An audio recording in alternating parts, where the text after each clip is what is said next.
While COVID-19 affected almost every facet of our lives, there is little doubt that one of the lasting legacies will be in changing how we work. I mean, prior to the pandemic, an average of just 5% of work days were spent working from home. For all the talk of flexible work practices, very few organisations and individuals had truly embraced the realities of and the possibilities of remote work. And yet that changed overnight. Many of my clients sent home their entire workforce, hundreds or in some cases thousands of employees in the space of 36 hours back in mid-March of 2020. Now, many of them said that this is something they would never have believed was possible prior to doing it because of the pandemic. But amazingly, it worked. People were productive, people were focused, people were effective. It was quite the remarkable global experiment. Now, for some of us, the remote work experience has been a blissful one of working in our pajamas, not having to commute or engage too much with colleagues face to face, all the introverts that have loved remote work. And for others, it's been a bit more chaotic with family pressures to contend with. But regardless of your experience, the shift to remote and hybrid work has been an adjustment for us all.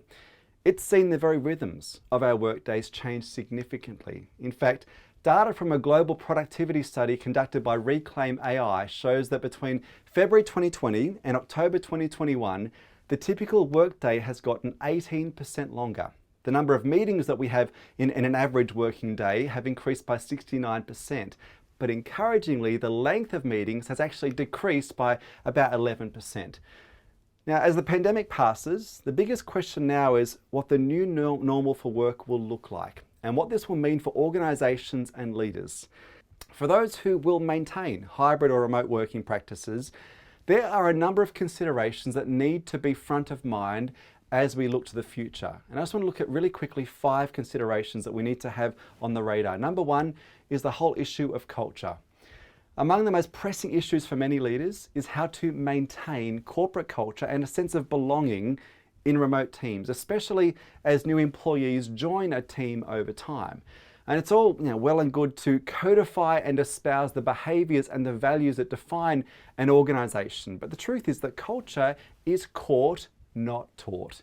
New employees get the clearest sense of how things get done and what makes an organisation unique by observing the behaviour and the decisions of others. This happens by osmosis. The second consideration is that of productivity. Now, although various studies in the early stages of the pandemic pointed to productivity gains, whether these persist in the long term, honestly, it remains to be seen. Now, research in late December 2020 found that 25% of businesses actually experienced a significant drop in productivity when staff were working remotely. Now, it's worth noting that in the very same study, 25% of businesses experienced a rise in productivity, and the remaining half found that remote work made no real meaningful difference to staff output and efficiency.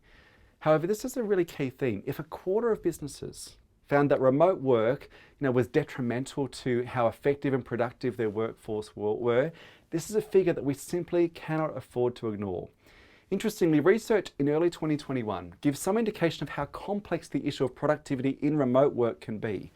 When polled, 42% of employees who wanted to return to the office said that productivity issues were one of the key reasons they wanted to be back in a traditional workplace rather than working from home. The third consideration relates to the issue of innovation and collaboration. It's interesting, we've had a lot of discussion about this throughout the pandemic. Now, one of the key voices in this space, Apple's CEO Tim Cook, has been one proponent of the value of proximity when it comes to healthy and innovative teams. And he says this, he says, innovation isn't always a planned activity. It's often just bumping into each other over the course of the day and advancing an idea that you've just had. It's difficult to do that when you're working remotely. And data is increasingly validating opinions like that of Tim Cook. Probably the most thorough research examining the impact of remote work on collaboration throughout the pandemic was released by Microsoft in September 2021. What the Microsoft team did is they actually monitored the communication patterns of over 61,000 employees worldwide. What they did is they wanted to look at the impact of remote work on the way their teams communicated. What they found is that remote work had been detrimental to communication in ways that would threaten innovation in the long term.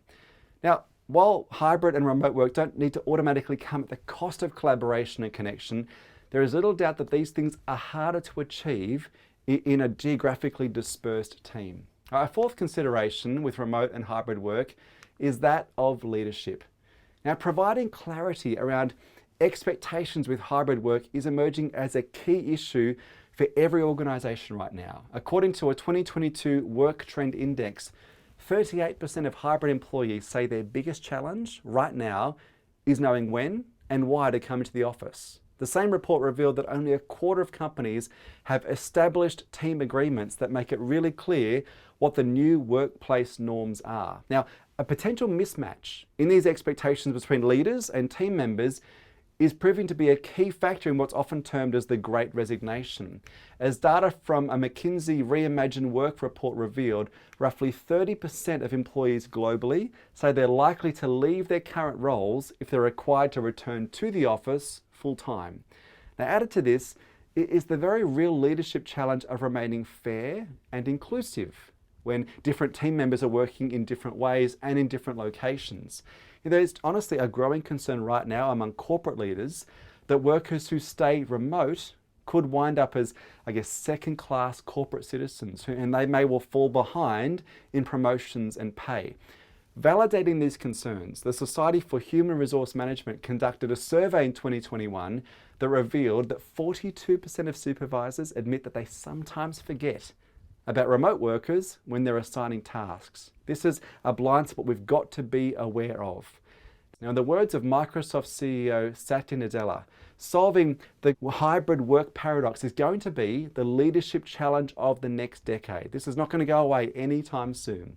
Okay, the fifth and final consideration or implication with remote or hybrid work relates to generational equity. Now, very few of us would have imagined that a generation of digital natives would have struggled with adapting to remote work, but that is precisely what the data shows us, and this certainly came as a surprise to me.